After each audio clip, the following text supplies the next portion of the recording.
fue un verdadero choque de civilizaciones, quizá el más trascendente y dramático que registra la historia moderna. Un conflictivo encuentro de dos mundos que desconocían todo el uno del otro y que se enfrentaron en un complejo y decisivo juego de poder que tendría profundas consecuencias para América y para España. Fue una puja por momentos sutil y por momentos brutal, donde la poderosa personalidad de sus actores principales definiría el trágico final. Moctezuma, el omnipotente emperador azteca, dispuesto a renunciar a parte de sus privilegios para evitar la destrucción de su reino. Hernán Cortés, el ambicioso hidalgo, impulsado a la conquista y a la gloria para lavar su rebeldía y su traición.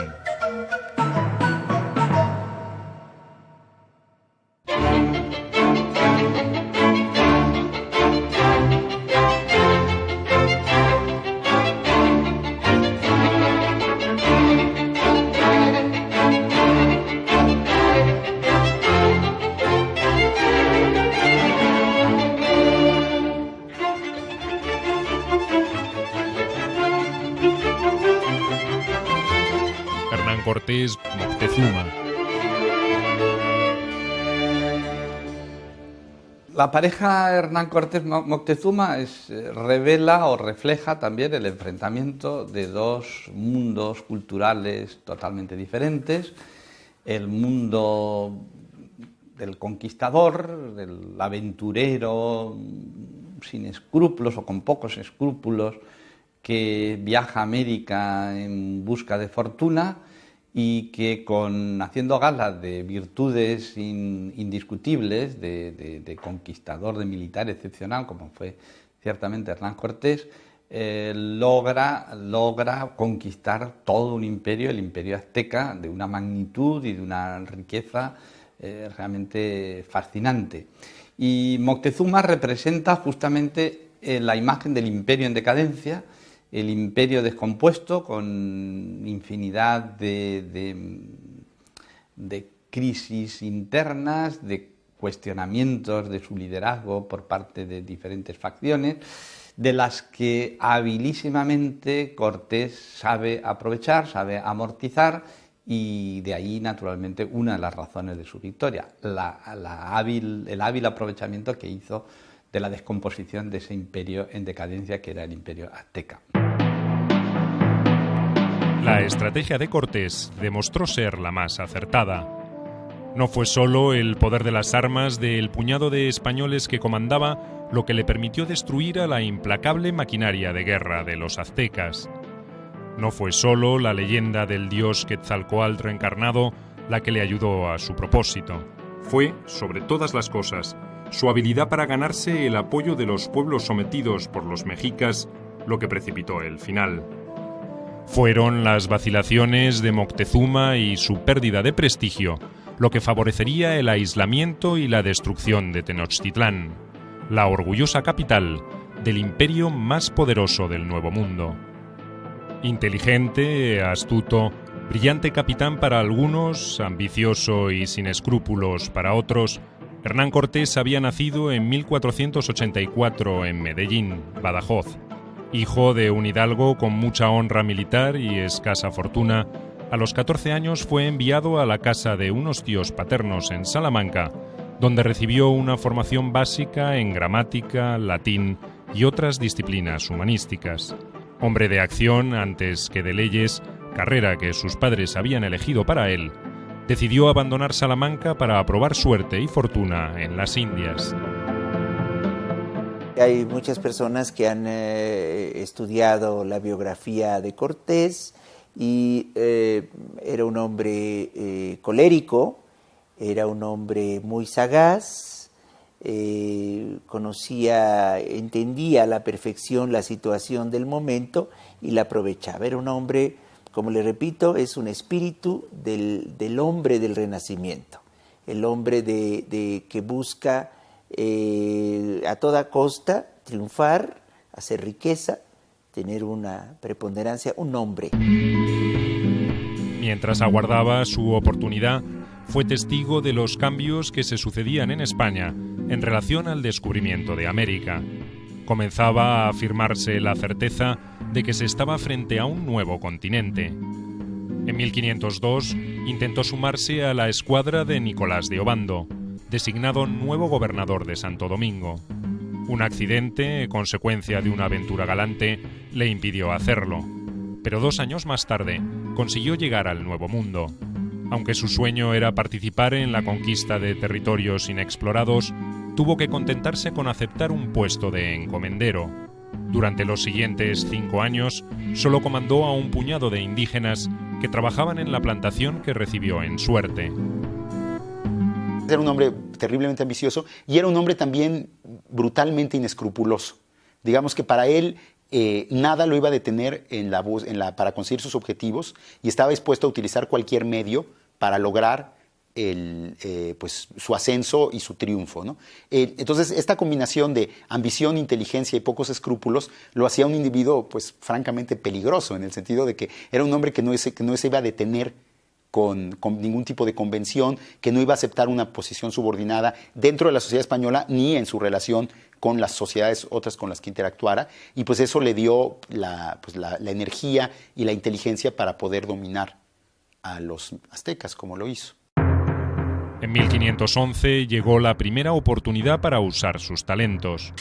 El nuevo gobernador de las Indias, Diego Colón, ordenó a su lugarteniente, Diego de Velázquez, la colonización de Cuba. Cortés fue designado tesorero real de la expedición y secretario del conquistador. Su papel como miembro de la administración indiana sería destacado, pero las intrigas políticas y personales harían difícil la relación con el gobernador. En 1515, las arbitrariedades velazquistas llevarían a Cortés a la cárcel acusado de conspiración, aunque pocos días más tarde sería perdonado, rehabilitado y designado alcalde de Santiago de Cuba.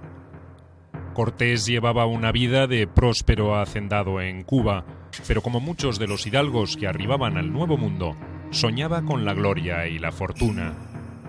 Vasco Núñez de Balboa, atravesando Panamá, acababa de descubrir el Mar del Sur. Los supervivientes de esa expedición volverían a Cuba en 1517 con noticias de la existencia de un fabuloso reino aborigen situado hacia el oeste de la isla. Las novedades provocaron una conmoción en Cuba, y Velázquez confió, esta vez a Cortés, la organización de una flota que tendría como objetivo profundizar el conocimiento de los territorios avistados o apenas explorados por Grijalva. El 10 de febrero de 1519, con 11 navíos, 580 soldados, un centenar de marineros, algunos cañones, falconetes y arcabuces, Cortés se hizo a la mar. El capitán general tenía 35 años. Era delgado, robusto, de buena estatura, cabellos y barba rala y ojos claros. La leyenda va a atribuir a estas características físicas del conquistador la primera confusión indígena sobre su origen y el propósito de su misión.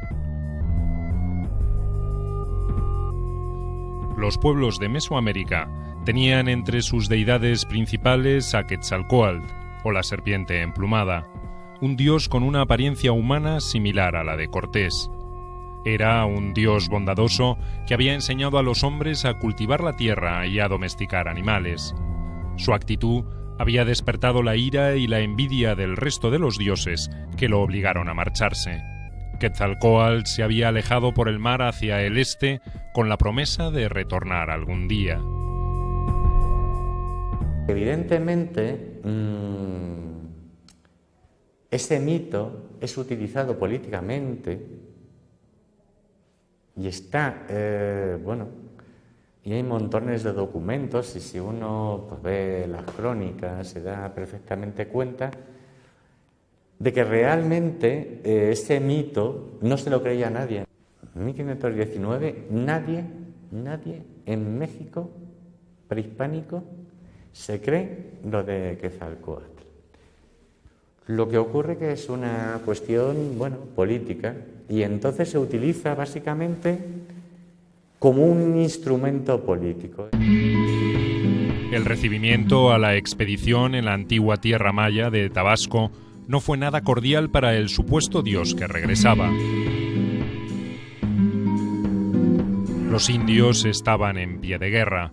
Solo aceptaron parlamentar después de librar varias escaramuzas, donde las armas de fuego y los caballos de los españoles sembraron el pánico.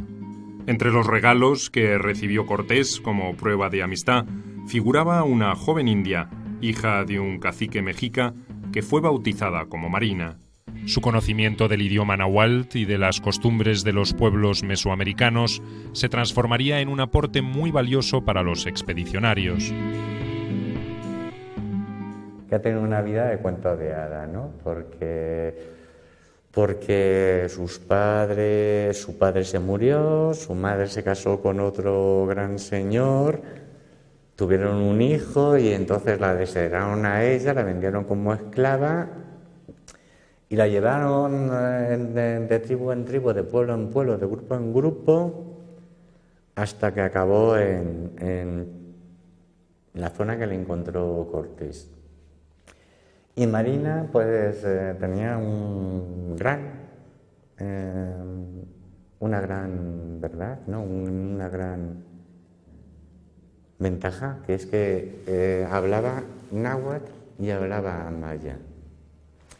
Y a partir de ahí se va a convertir en un elemento básico para la conquista.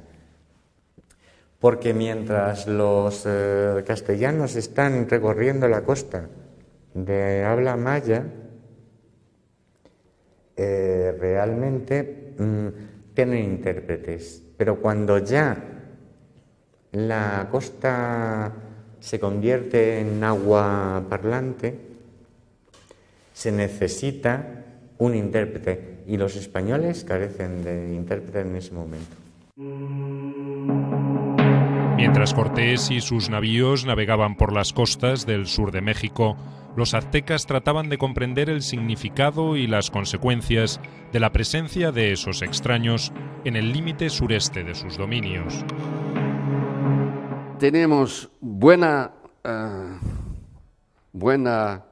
idea de lo que podríamos llamar la falta de comunicación entre los mundos cuando el desembarco de Cortés y de sus hombres envía Moctezuma a gente para saber lo que pasa y que entonces se encuentra con hombres de fisionomía desconocida, cuyo físico no corresponde al de su gente, tiene barbas, son de color más pálido, más blanco, y por otra parte, al principio, como se sabe, no llegan, eso no dura mucho, pero al principio no llegan a apartar el hombre del caballo.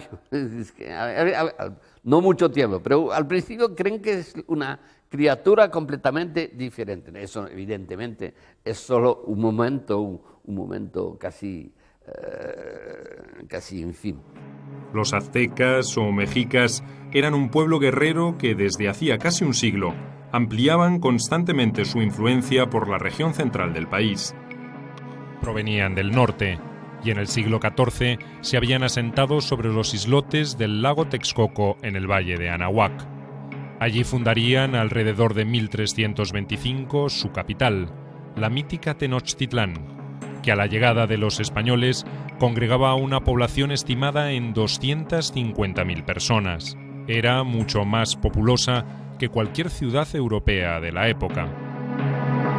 El segundo periodo histórico de los mexicas tiene que ver ya con la imposición de la lengua náhuatl, la imposición de sus dioses, de sus costumbres, de su expresión plástica, que se vuelve efectivamente el patrón de cultura de los poderosos, y inclusive los enemigos van a aprender que había que hablar náhuatl, que había que vestirse a la manera mexica, usar la cerámica, en fin, se vuelve el náhuatl una lengua franca en todo el territorio mesoamericano. Ese va a ser el efecto, pero a partir de guerras, a partir de batallas, a partir de la obtención de guerreros prisioneros para el sacrificio. Entonces, esto va a crear efectivamente un resentimiento de la población nativa de todo el territorio que aprovechan la presencia de los españoles para aliarse contra los mexicas. Y así viene la conquista de México Tenochtitlán el 13 de agosto de 1521.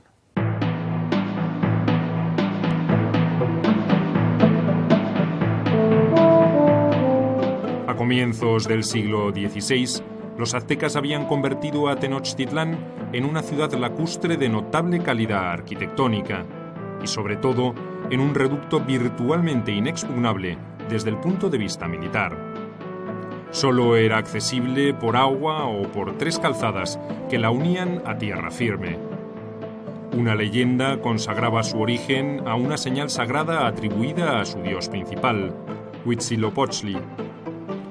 La deidad había anunciado a los aztecas que debían radicarse allí donde vieran a un águila, devorando unas serpientes sobre una planta de nopal. La señal se habría corporizado en ese lugar, poco propicio para un pueblo agricultor, pero apto para una tribu belicosa y guerrera. Tenochtitlan es una ciudad que está en medio de un lago, con una serie de calzadas. No tiene murallas, pero su trama urbana es terriblemente compleja, porque son calles, canales, es hasta llegar a las plazas centrales. Tiene 4 calzadas y entonces es terriblemente difícil de tomar. Una verdadera oligarquía militar sacerdotal gobernaba a los aztecas. Entre los miembros de esa casta era elegido el tlatoani, el jefe o rey, que asumía facultades dignas de un semidios. Era un verdadero déspota cuyo poder solo podía ser limitado por el consejo que lo había designado. A la llegada de los españoles, el tlatoani en funciones era Moctezuma. Él había extendido el poder de los aztecas a través de la guerra o de alianzas matrimoniales, pero ni la potencia militar ni sus argucias políticas habían servido para controlar a algunas tribus como la tlaxateca, orgullosa de su independencia y enemiga mortal de los aztecas. El noveno tlatoani, el noveno gobernante que inicia su entronización en 1502, iniciando el siglo XVI de nuestro calendario, va a ser Moctezuma. Y Moctezuma ya se sentía él como un dios en la tierra. Él no permitía que nadie lo viera a los ojos, porque así como uno no puede ver al sol, a nadie podía verlo, nadie le podía dar la espalda, todo el mundo tenía que reverenciarle y retirarse haciéndole reverencias, y él prohíbe absolutamente que cualquier persona de la clase baja estuviera en la misma habitación que él. No había ese contacto, es decir, viene algo que se llama un despotismo de carácter social, y ese es Moctezuma. Sabía que él tenía el control absoluto sobre la ciudad. Tenía una red de informantes a lo largo de todo el territorio, y él mismo salía a veces en la noche disfrazado de su palacio, que los restos están abajo del Palacio Nacional, y entonces él caminaba por la ciudad, escuchaba, sabía qué pasaba, quién estaba abusando, tenía un conocimiento muy, muy controlado de lo que era la ciudad. No olvidemos que era una ciudad-estado. A partir de allí es que se ejercía todo el dominio y las conquistas a los demás territorios. Los aztecas no conformaron nunca una unidad con las naciones conquistadas. Los derrotados eran sometidos a vasallaje y obligados a contribuir con guerreros y tributos diversos al mantenimiento de Tenochtitlán y sus ciudades satélites. Después de un siglo de vigencia de ese estado opresor, las rebeliones eran frecuentes y el odio hacia los aztecas por parte de sus vecinos oprimidos fácilmente comprobable. Cortés se aprovecharía de esa situación. Este imperio era dominado militarmente por los mexicas y sus aliados, pero cada comunidad dentro de ese imperio, cada entidad política conservaba su propio gobierno local y su autonomía particular. Entonces era un imperio bastante endeble, digamos, porque los mexicas, por ejemplo, no imponían su lengua. Cada quien seguía hablando la lengua que hablaba previamente. No imponían sus dioses y su religión. Cada pueblo dominado conservaba sus dioses. Lo único que hacían los tributos, los mexicas, era cobrar tributo y pedir ayuda militar para conquistar otros pueblos. Entonces era un imperio basado básicamente en la fuerza militar. Y como tal, parecía muy poderoso, porque era de hecho el imperio más grande que había habido en la historia reciente de Mesoamérica, pero al mismo tiempo era muy débil, porque el poderío de los mexicas iba a durar siempre y cuando no hubiera una potencia militar mayor que ellos. Y eso es justamente lo que va a darse cuenta Cortés. Desobedeciendo las expresas órdenes de Velázquez, Cortés fundó la Villa Rica de la Veracruz en un lugar protegido de la costa mexicana. Había resuelto emprender por su cuenta y riesgo la conquista de ese reino fabuloso que asomaba más allá de la cadena montañosa que corría paralela a la costa. Veracruz sería su base de operaciones para ese objetivo. Hay que darse cuenta que hay una... ¿cómo decirla? Cortés viene después de los primeros descubridores. Es decir, que en cierto modo él está descubriendo lo que busca. Eso es importante. Él ya tiene idea que va a descubrir un mundo nuevo. Mientras que Moctezuma, que no es cualquier imbécil, Moctezuma tiene que enfrentarse a una cosa completamente nueva que no se podía sospechar. Y además, dentro de la religión mexicana existen mitos y, vamos a decir,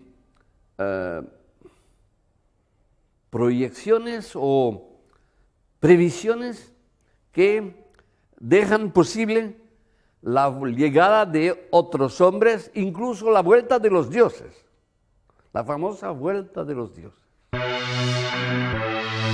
Moctezuma, enterado del desembarco español, envió su primera embajada de reconocimiento.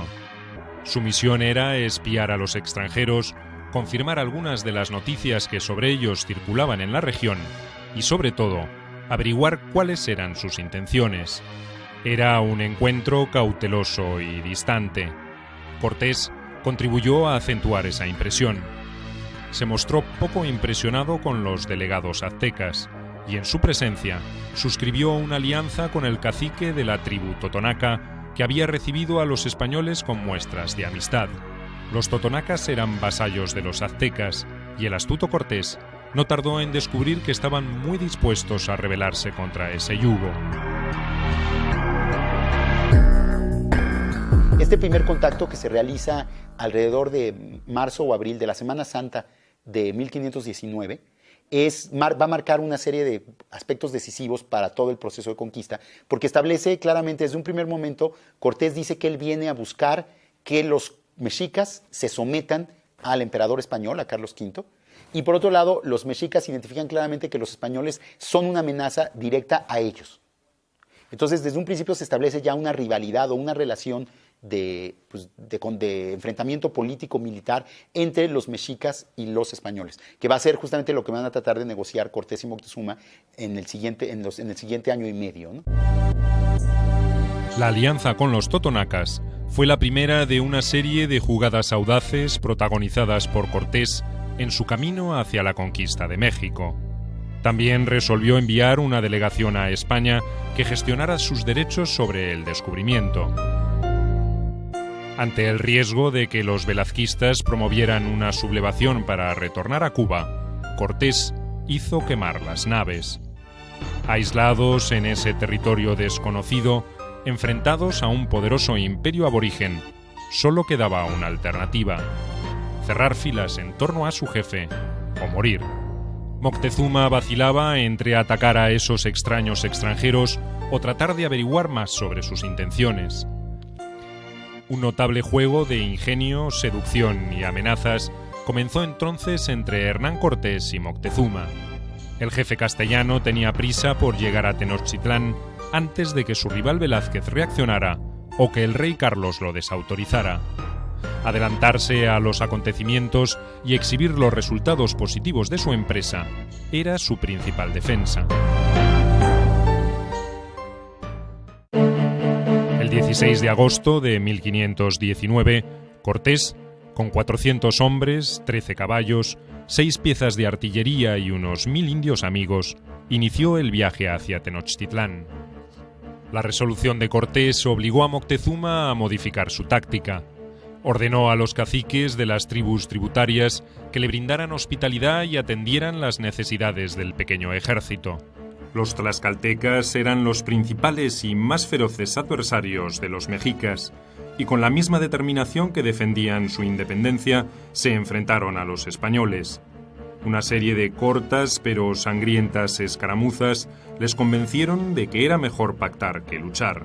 Los tlaxcaltecas conocían muy bien el poder militar y las tácticas guerreras de los aztecas. No tuvieron problemas en compartir esos conocimientos con sus nuevos aliados. Los embajadores de Moctezuma guiaron a Cortés por un camino que pasaba por Cholula, el gran centro ceremonial de todo Anáhuac, que estaba consagrado precisamente a Quetzalcóatl. Cortés realiza una matanza terrible en una ciudad que se llama Cholula, aquí cruzando los volcanes. ¿Por qué? Porque él tenía que mandarle un mensaje a Moctezuma. Hasta ese momento era un hombre que no había desarrollado ninguna actividad militar, que se había comportado como un huésped, que recibía regalos, que no se detenía, porque la idea era que no avanzara, pero él seguía avanzando, se había hecho aliado de otros indígenas enemigos de los mexicas, entonces había que mandar un mensaje a Moctezuma. De esto soy capaz, y la matanza fue tremenda, de modo que los aztecas, los mexicas, se daban cuenta de quién era Cortés y así lo estaba presentando. Descubierta la trampa y derrotados sus aliados, Moctezuma no pudo evitar que Cortés se adueñara definitivamente de la región. Los últimos 100 kilómetros que lo separaban del corazón del poder azteca fueron cubiertos en medio de homenajes de grandes señores mexicas y de tribus sojuzgadas que lo reconocían como un libertador. Quetzalcóatl había retornado para poner las cosas en su lugar. El 8 de noviembre de 1519, rodeado por las figuras principales del reino, con una pompa y un boato nunca antes desplegado para la visita de un extranjero, el todopoderoso señor de Anáhuac recibió a Hernán Cortés. Delgado pero vigoroso, ataviado con ricas vestiduras, Moctezuma pronunció un discurso de bienvenida donde insinuaba reconocer el origen divino de su huésped. Era, al parecer, un ardid que no establecía la naturaleza divina de Cortés, pero que justificaba ante su pueblo el boato desplegado para recibirle. Ningún orgulloso azteca hubiera aceptado que su emperador se inclinara ante un simple mortal, por más poder que éste pudiera exhibir en su favor. Su estrategia de ganar tiempo y aguardar la mejor oportunidad para destruir a los extranjeros apelaba ahora al halago y a la distracción. Cortés tenía plena conciencia del peligro en que se encontraba y no se dejó seducir por ese sinuoso comportamiento. Pues la actitud de Moctezuma ante Cortés es una actitud muy ambigua. Por un lado, tiene miedo a su poder, y más en el momento en que ya los españoles y los tlaxcaltecas se establecen en la Ciudad de México, ya son una amenaza muy seria para los mexicas, porque están dentro de su propia ciudad. Entonces, la guerra ya es casi impracticable. Entonces, Moctezuma trata de tener contento a Cortés. Trata de darle todo lo que Cortés pide, porque básicamente no quiere un enfrentamiento con Cortés, y también está viendo cómo puede hacer que Cortés se vaya, ¿no? Pero mientras más cosas les da, más difícil se hace que Cortés le pueda ir. Entonces, Moctezuma queda en una situación completamente paradójica, ¿no? Que realmente no tiene una manera de librarse de Cortés, pero tampoco se le puede enfrentar y sacarlo, ¿no? Y mientras más pasa el tiempo, lo que sucede es que todo este sector del grupo gobernante mexica que estaba en contra de Moctezuma y de su estrategia, se pone más descontento porque le molesta que los españoles estén ahí. Cortés no tardó en descubrir la hostilidad de los grandes jefes que rodeaban al emperador. Sabía que el enfrentamiento era inevitable, que solo era cuestión de tiempo, y que en esa ciudad desconocida e inmensa no podrían resistir demasiado. Un incidente ocurrido en las cercanías de Veracruz le dio el motivo para dar un golpe preventivo. Uno de los principales caciques aztecas había tendido una emboscada a una avanzada española, y varios hombres de Cortés resultaron muertos o heridos. El conquistador exigió el castigo de los culpables. Cuando Moctezuma intentó resistir, los españoles lo tomaron prisionero.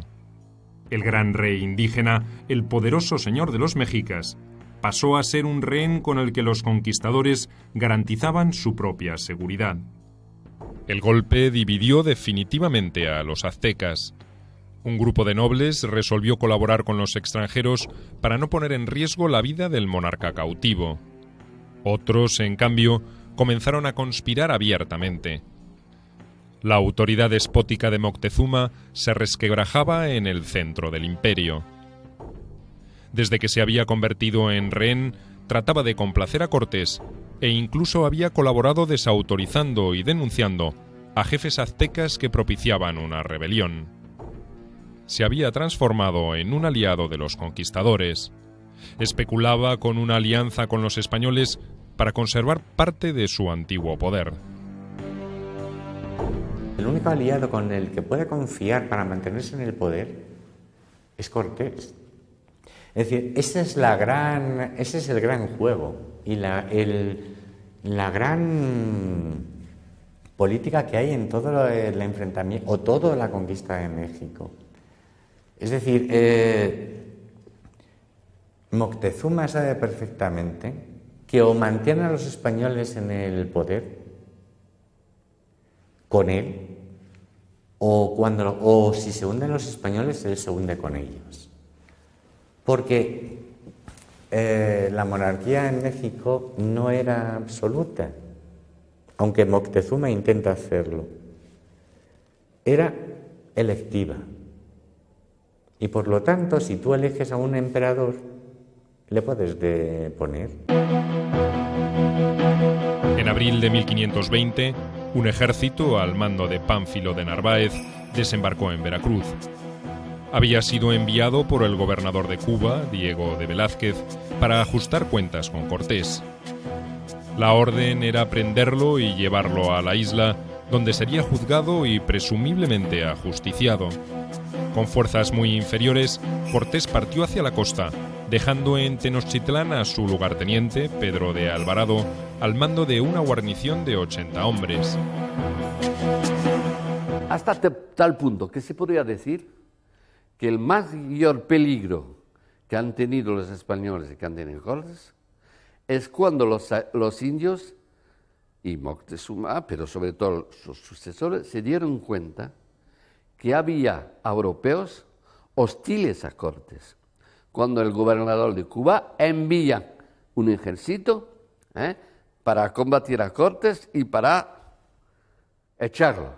Entonces, en el momento en que efectivamente Cortés corre un peligro tremendo, y él se da perfectamente cuenta, por eso deja a la capital, lo que le va a costar porque va a ser la raíz de la noche triste, deja la capital y se precipita hacia los nuevos llegados para reunirlos a su mando. Alvarado, un valeroso guerrero que no tenía talento político ni diplomático, había prohibido la ejecución ritual de unos jóvenes en honor al dios Tezcatlipoca. Temiendo también que al finalizar la festividad los aztecas atacarían a su guarnición, resolvió imitar el escarmiento dado por Cortés a los toltecas en Cholula. Cuando estuvieron reunidos en la plaza para iniciar la celebración, los soldados atacaron provocando una matanza entre los indios. Así estalló la tensión largamente acumulada. ¿Qué es lo que pasa con Pedro de Alvarado? Pues Pedro de Alvarado era un tipo muy guapo, era un tipo rubio, alto, de ojos azules, pero el problema de Pedro de Alvarado es que no era nada sagaz y astuto. Y Pedro de Alvarado piensa, mal pensado, pero también hay que entenderlo, que la única opción que tiene para imponerse en México es efectuar un acto de fuerza, un acto violento. Enterado Cortés de la dramática situación, retornó a Tenochtitlán a marchas forzadas. En la confusión, cometió un error que estuvo a punto de costarle muy caro. A petición de Moctezuma, liberó a su hermano Cuitláhuac. La intención del emperador era que Cuitláhuac impusiera su autoridad sobre los más belicosos, pero ocurrió todo lo contrario. El Consejo Supremo Azteca destituyó a Moctezuma como emperador y le reemplazó por Cuitláhuac. Con un nuevo rey para comandarla, se declaró la guerra contra los extranjeros. Ahí es realmente cuando un discurso que Cortés y Moctezuma han seguido, es decir, un juego de inteligencias que han seguido los dos, se rompe. Y lo rompe Alvarado. Pero también es verdad que esa ruptura ya había sido hecha previamente por Cuitláhuac, es decir, el hermano de Moctezuma, por su pariente Cuauhtémoc, que sería el siguiente en el mando, y por todos los parientes que Moctezuma tenía, que había colocado en las ciudades del valle, y que bueno, que se había roto el juego. Es decir, el juego es un juego de mantener un imperio y controlar ese imperio. Es decir, es un juego entre Cortés y Moctezuma. A partir del 24 de junio de 1520, los españoles, atrincherados en el centro de Tenochtitlán, soportaron los ataques de miles de enfurecidos guerreros aztecas. En un intento desesperado por calmar a sus súbditos, Moctezuma se asomó a la terraza del palacio y los exhortó a retirarse. La aparición de quien hasta horas antes había sido su gran señor paralizó y enmudeció a la multitud, pero su joven sobrino, Cuauhtémoc, quebró el hechizo. Lo acusó de ser mujer de los españoles y le lanzó una flecha. Una lluvia de piedras, flechas e insultos confirmaron la derrota de Moctezuma.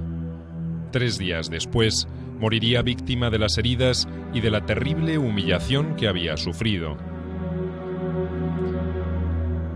Pero sí hay algo que es tremendamente importante para alguien que se había considerado casi un dios, que es que cuando le tiran la flecha le dicen, y se lo dice su sobrino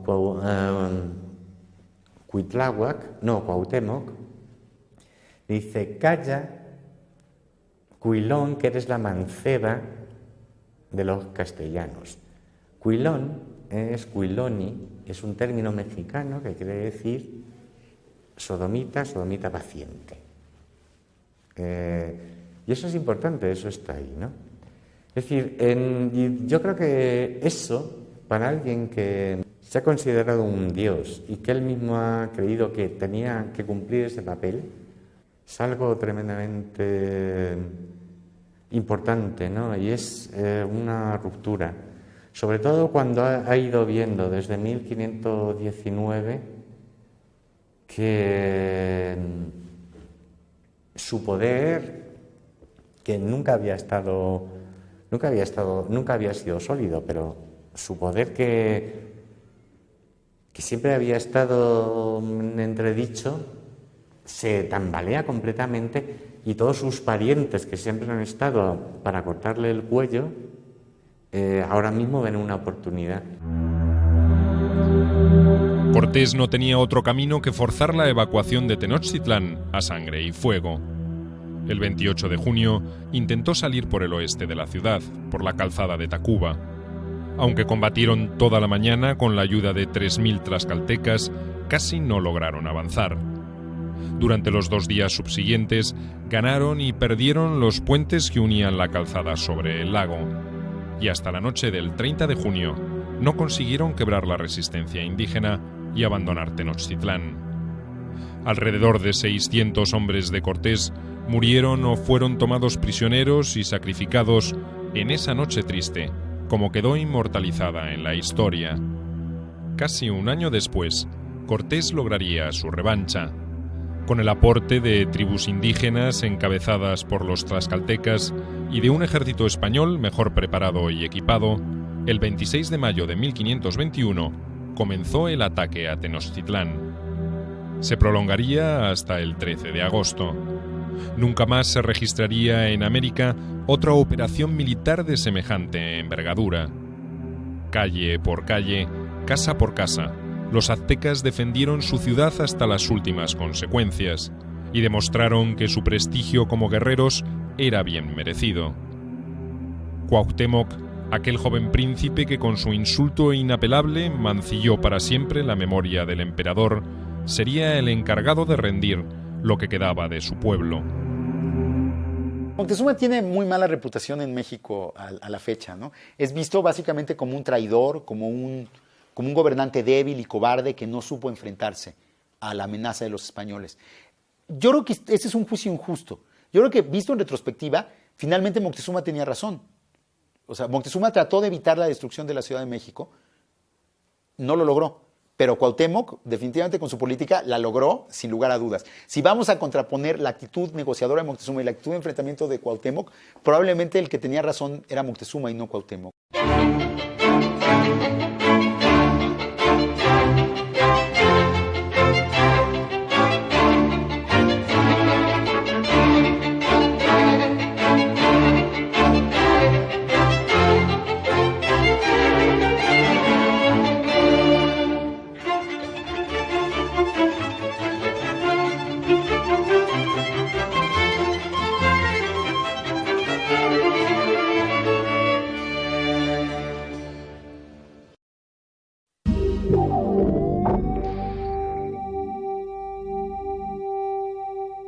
Los españoles, atrincherados en el centro de Tenochtitlán, soportaron los ataques de miles de enfurecidos guerreros aztecas. En un intento desesperado por calmar a sus súbditos, Moctezuma se asomó a la terraza del palacio y los exhortó a retirarse. La aparición de quien hasta horas antes había sido su gran señor paralizó y enmudeció a la multitud, pero su joven sobrino, Cuauhtémoc, quebró el hechizo. Lo acusó de ser mujer de los españoles y le lanzó una flecha. Una lluvia de piedras, flechas e insultos confirmaron la derrota de Moctezuma. 3 días después, moriría víctima de las heridas y de la terrible humillación que había sufrido. Pero sí hay algo que es tremendamente importante para alguien que se había considerado casi un dios, que es que cuando le tiran la flecha le dicen, y se lo dice su sobrino Cuauhtémoc, dice: calla, Cuilón, que eres la manceba de los castellanos. Cuilón es Cuiloni, es un término mexicano que quiere decir sodomita, sodomita paciente. Y eso es importante, eso está ahí, ¿no? Es decir, yo creo que eso, para alguien que se ha considerado un dios y que él mismo ha creído que tenía que cumplir ese papel, es algo tremendamente importante, ¿no? Y es una ruptura. Sobre todo cuando ha ido viendo desde 1519 que su poder, que nunca había sido sólido, pero su poder que siempre había estado en entredicho, se tambalea completamente y todos sus parientes que siempre han estado para cortarle el cuello, ahora mismo ven una oportunidad. Cortés no tenía otro camino que forzar la evacuación de Tenochtitlán a sangre y fuego. El 28 de junio intentó salir por el oeste de la ciudad, por la calzada de Tacuba. Aunque combatieron toda la mañana con la ayuda de 3.000 tlaxcaltecas, casi no lograron avanzar. Durante los 2 días subsiguientes, ganaron y perdieron los puentes que unían la calzada sobre el lago. Y hasta la noche del 30 de junio, no consiguieron quebrar la resistencia indígena y abandonar Tenochtitlán. Alrededor de 600 hombres de Cortés murieron o fueron tomados prisioneros. El único aliado con el que puede confiar para mantenerse en el poder es Cortés. Es decir, ese es el gran juego y la gran política que hay en todo el enfrentamiento o toda la conquista de México. Es decir, Moctezuma sabe perfectamente que o mantiene a los españoles en el poder con él, o si se hunden los españoles, él se hunde con ellos. Porque la monarquía en México no era absoluta, aunque Moctezuma intenta hacerlo. Era electiva. Y por lo tanto, si tú eliges a un emperador, le puedes deponer. En abril de 1520, un ejército al mando de Pánfilo de Narváez desembarcó en Veracruz. Había sido enviado por el gobernador de Cuba, Diego de Velázquez, para ajustar cuentas con Cortés. La orden era prenderlo y llevarlo a la isla, donde sería juzgado y presumiblemente ajusticiado. Con fuerzas muy inferiores, Cortés partió hacia la costa, dejando en Tenochtitlán a su lugarteniente, Pedro de Alvarado, al mando de una guarnición de 80 hombres. Hasta tal punto que se podría decir que el mayor peligro que han tenido los españoles y que han tenido Cortés es cuando los indios y Moctezuma, pero sobre todo sus sucesores, se dieron cuenta que había europeos hostiles a Cortés. Cuando el gobernador de Cuba envía un ejército para combatir a Cortés y para echarlo. Entonces, en el momento en que, efectivamente, Cortés corre un peligro tremendo. Y él se da perfectamente cuenta, por eso deja a la capital, lo que le va a costar porque va a ser la raíz de la noche triste, deja la capital y se precipita hacia los nuevos llegados para reunirlos a su mando. Alvarado, un valeroso guerrero que no tenía talento político ni diplomático, había prohibido la ejecución ritual de unos jóvenes en honor al dios Tezcatlipoca. Temiendo también que al finalizar la festividad los aztecas atacarían a su guarnición, resolvió imitar el escarmiento dado por Cortés a los toltecas en Cholula. Cuando estuvieron reunidos en la plaza para iniciar la celebración, los soldados atacaron provocando una matanza entre los indios. Pero tampoco se le puede enfrentar y sacarlo, ¿no? Y mientras más pasa el tiempo, lo que sucede es que todo este sector del grupo gobernante mexica que estaba en contra de Moctezuma y de su estrategia, se pone más descontento porque le molesta que los españoles estén ahí. Cortés no tardó en descubrir la hostilidad de los grandes jefes que rodeaban al emperador. Sabía que el enfrentamiento era inevitable, que solo era cuestión de tiempo, y que en esa ciudad desconocida e inmensa no podrían resistir demasiado. Un incidente ocurrido en las cercanías de Veracruz le dio el motivo para dar un golpe preventivo. Uno de los principales caciques aztecas había tendido una emboscada a una avanzada española y varios hombres de Cortés resultaron muertos o heridos. El conquistador exigió el castigo de los culpables. Cuando Moctezuma intentó resistir, los españoles lo tomaron prisionero. El gran rey indígena, el poderoso señor de los mexicas, pasó a ser un rehén con el que los conquistadores garantizaban su propia seguridad. El golpe dividió definitivamente a los aztecas. Un grupo de nobles resolvió colaborar con los extranjeros para no poner en riesgo la vida del monarca cautivo. Otros, en cambio, comenzaron a conspirar abiertamente. La autoridad despótica de Moctezuma se resquebrajaba en el centro del imperio. Desde que se había convertido en rehén, trataba de complacer a Cortés e incluso había colaborado desautorizando y denunciando a jefes aztecas que propiciaban una rebelión. Se había transformado en un aliado de los conquistadores. Especulaba con una alianza con los españoles para conservar parte de su antiguo poder. El único aliado con el que puede confiar para mantenerse en el poder es Cortés. Es decir, ese es el gran juego y la gran política que hay en todo el enfrentamiento o toda la conquista de México. Es decir, Moctezuma sabe perfectamente que o mantiene a los españoles en el poder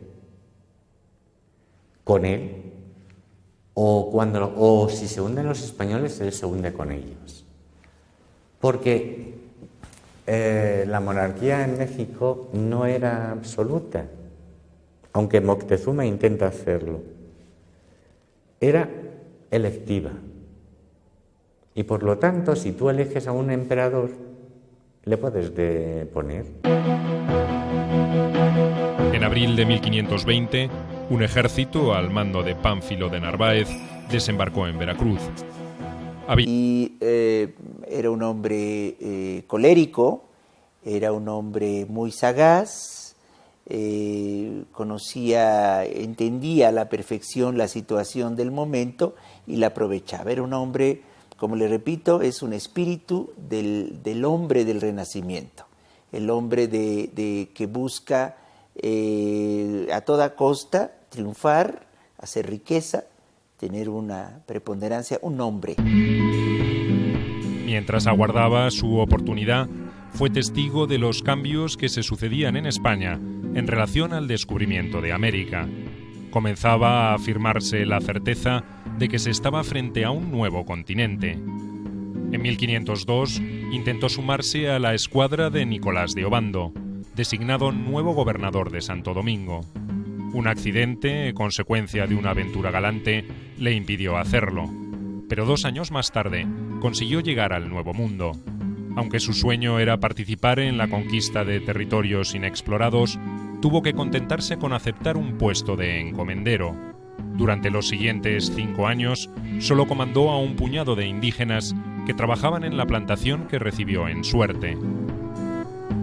Era un hombre terriblemente ambicioso y era un hombre también brutalmente inescrupuloso.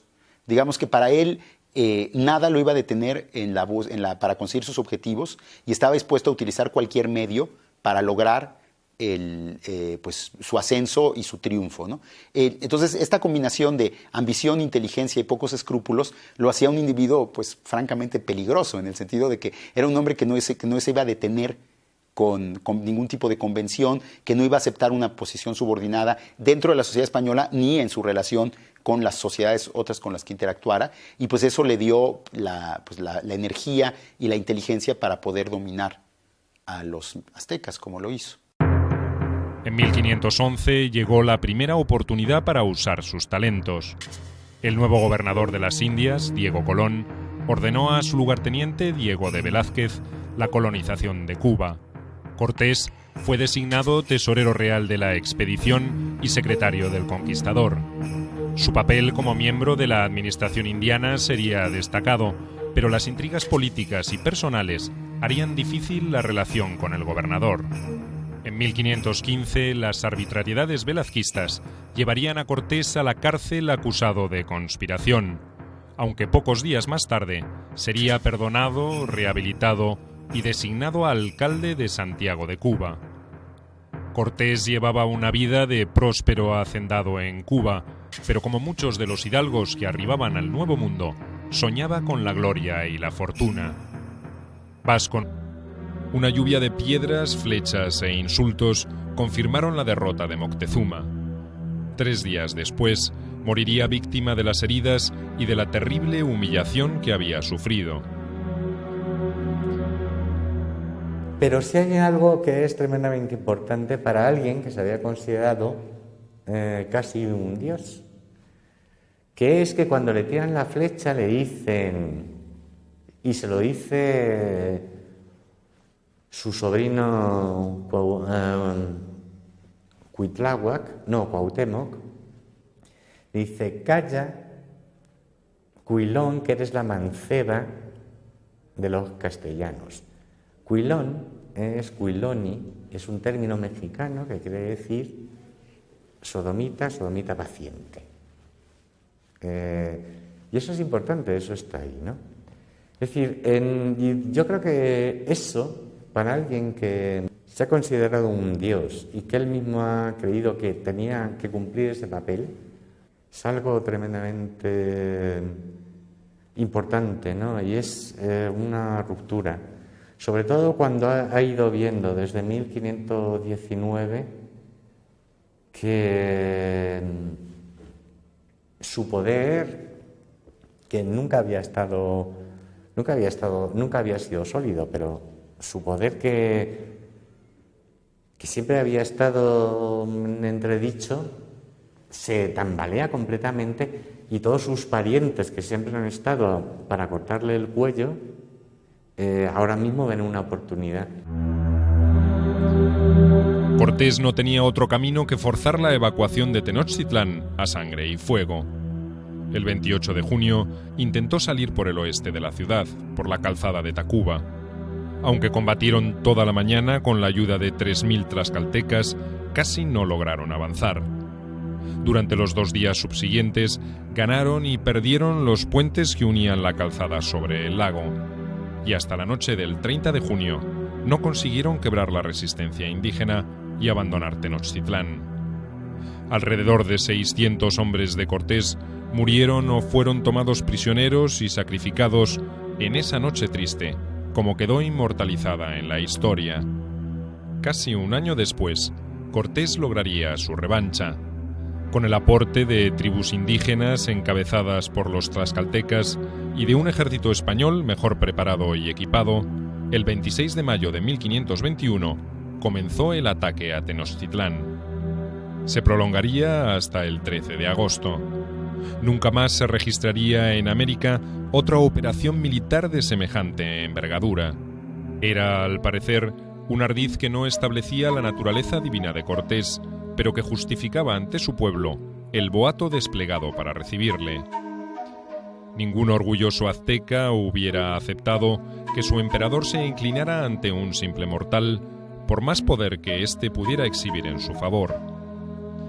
Su estrategia de ganar tiempo y aguardar la mejor oportunidad para destruir a los extranjeros apelaba ahora al halago y a la distracción. Cortés tenía plena conciencia del peligro en que se encontraba y no se dejó seducir por ese sinuoso comportamiento. Pues la actitud de Moctezuma ante Cortés es una actitud muy ambigua. Por un lado, tiene miedo a su poder, y más en el momento en que ya los españoles y los tlaxcaltecas se establecen en la Ciudad de México, ya son una amenaza muy seria para los mexicas, porque están dentro de su propia ciudad. Entonces, la guerra ya es casi impracticable. Entonces, Moctezuma trata de tener contento a Cortés. Trata de darle todo lo que Cortés pide, porque básicamente no quiere un enfrentamiento con Cortés, y también está viendo cómo puede hacer que Cortés se vaya, ¿no? Pero mientras más cosas les da, más difícil se hace que Cortés le pueda ir. Entonces, Moctezuma queda en una situación completamente paradójica, ¿no? Que realmente no tiene una manera de librarse de Cortés, pero tampoco se le puede enfrentar y sacarlo, ¿no? Y mientras más pasa el tiempo, lo que sucede es que todo este sector del grupo gobernante mexica que estaba en contra de Moctezuma y de su estrategia, se pone más descontento porque le molesta que los españoles estén ahí. Cortés no tardó en descubrir la hostilidad de los grandes jefes que rodeaban al emperador. Sabía que el enfrentamiento era inevitable, que solo era cuestión de tiempo, y que en esa ciudad desconocida e inmensa no podrían resistir demasiado. Un incidente ocurrido en las cercanías de Veracruz le dio el motivo para dar un golpe preventivo. Uno de los principales caciques aztecas había tendido una emboscada a una avanzada española, y varios hombres de Cortés resultaron muertos o heridos. El conquistador exigió el castigo de los culpables. Cuando Moctezuma intentó resistir, los españoles lo tomaron prisionero.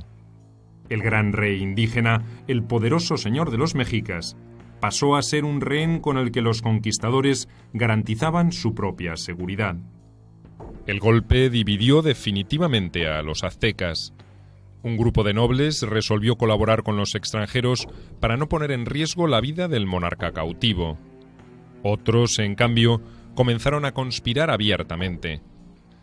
La autoridad despótica de Moctezuma se resquebrajaba en el centro del imperio.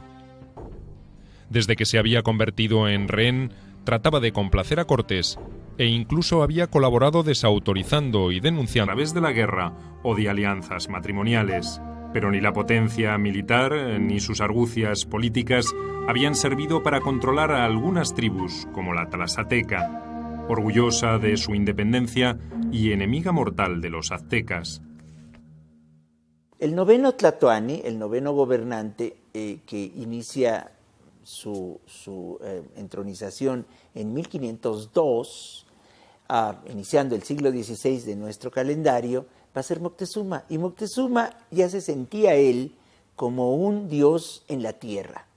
Él no permitía que nadie lo viera a los ojos, porque así como uno no puede ver al sol, a nadie podía verlo, nadie le podía dar la espalda, todo el mundo tenía que reverenciarle y retirarse haciéndole reverencias, y él prohíbe absolutamente que cualquier persona de la clase baja estuviera en la misma habitación que él. No había ese contacto, es decir, viene algo que se llama un despotismo de carácter social, y ese es Moctezuma. Sabía que él tenía el control absoluto sobre la ciudad, tenía una red de informantes a lo largo de todo el territorio, y él mismo salía a veces en la noche disfrazado de su palacio, que los restos están abajo del Palacio Nacional, y entonces él caminaba por la ciudad, escuchaba, sabía qué pasaba, quién estaba abusando, tenía un conocimiento muy, muy controlado de lo que era la ciudad. No olvidemos que era una ciudad-estado. A partir de allí es que se ejercía todo el dominio y las conquistas a los demás territorios. Los aztecas no conformaron nunca una unidad con las naciones conquistadas. Los derrotados eran sometidos a vasallaje y obligados a contribuir con guerreros y tributos diversos al mantenimiento de Tenochtitlán y sus ciudades satélites. Después de un siglo de vigencia de ese estado opresor, las rebeliones eran frecuentes y el odio hacia los aztecas por parte de sus vecinos oprimidos fácilmente comprobable. Cortés se aprovecharía de esa situación.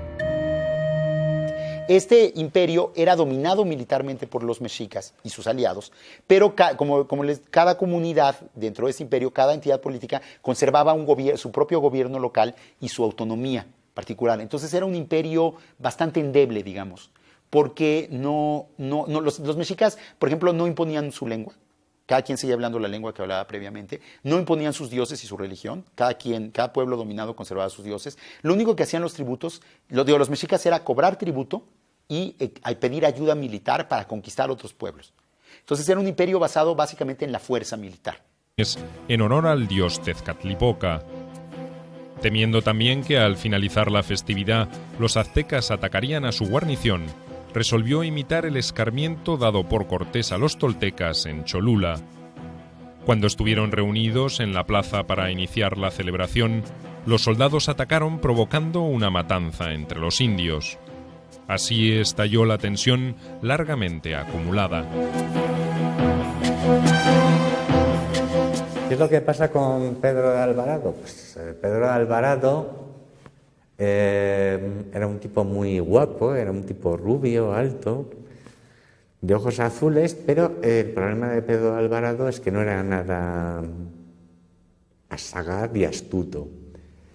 Y Pedro de Alvarado piensa,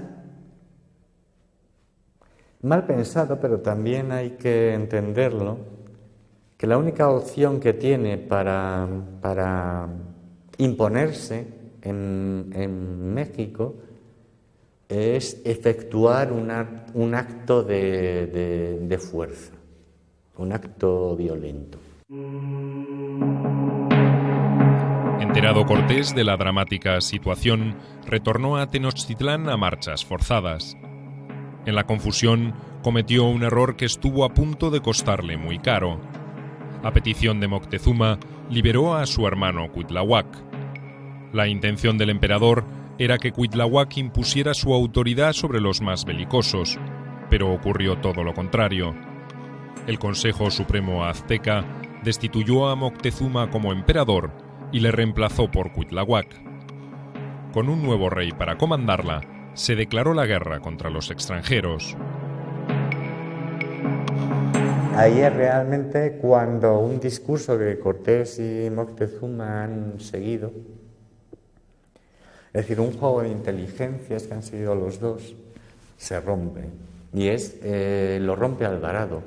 Pero también es verdad que esa ruptura ya había sido hecha previamente por Cuitláhuac, es decir, el hermano de Moctezuma, por su pariente Cuauhtémoc, que sería el siguiente en el mando, y por todos los parientes que Moctezuma tenía, que había colocado en las ciudades del valle, y que bueno, que se había roto el juego. Es decir, el juego es un juego de mantener un imperio y controlar ese imperio. Es decir, es un juego entre Cortés y Moctezuma. A partir de batallas, a partir de la obtención de guerreros prisioneros para el sacrificio. Entonces, esto va a crear efectivamente un resentimiento de la población nativa de todo el territorio que aprovechan la presencia de los españoles para aliarse contra los mexicas. Y así viene la conquista de México Tenochtitlán el 13 de agosto de 1521.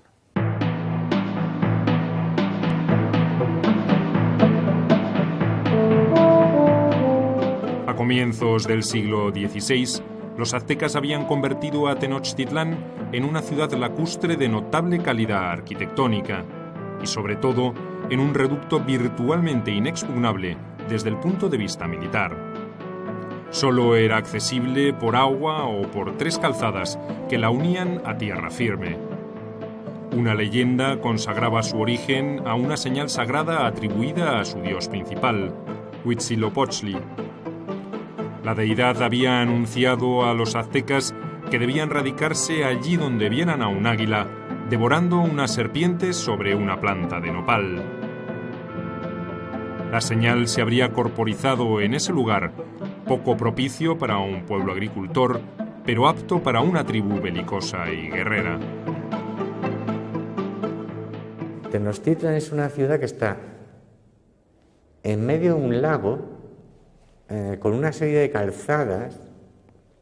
No tiene murallas, pero su trama urbana es terriblemente compleja, porque son calles, canales, es hasta llegar a las plazas centrales. Tiene 4 calzadas y entonces es terriblemente difícil de tomar. Una verdadera oligarquía militar sacerdotal gobernaba a los aztecas. Entre los miembros de esa casta era elegido el tlatoani, el jefe o rey, que asumía facultades dignas de un semidios. Era un verdadero déspota cuyo poder solo podía ser limitado por el consejo que lo había designado. A la llegada de los españoles, el tlatoani en funciones era Moctezuma.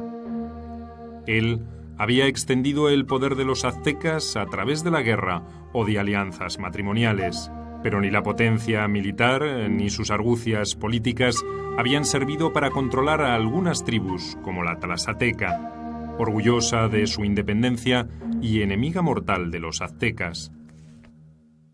El noveno tlatoani, el noveno gobernante que inicia su entronización en 1502, Insultos confirmaron la derrota de Moctezuma. 3 días después, moriría víctima de las heridas y de la terrible humillación que había sufrido. Pero sí hay algo que es tremendamente importante para alguien que se había considerado casi un dios, que es que cuando le tiran la flecha le dicen, y se lo dice su sobrino Cuauhtémoc, le dice: calla, Cuilón, que eres la manceba de los castellanos. Cuilón es Cuiloni, es un término mexicano que quiere decir sodomita, sodomita paciente. Y eso es importante, eso está ahí, ¿no?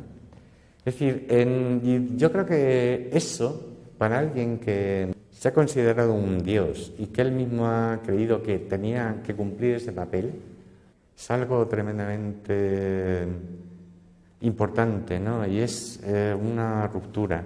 Sobre todo cuando ha ido viendo desde 1519 que su poder, que nunca había sido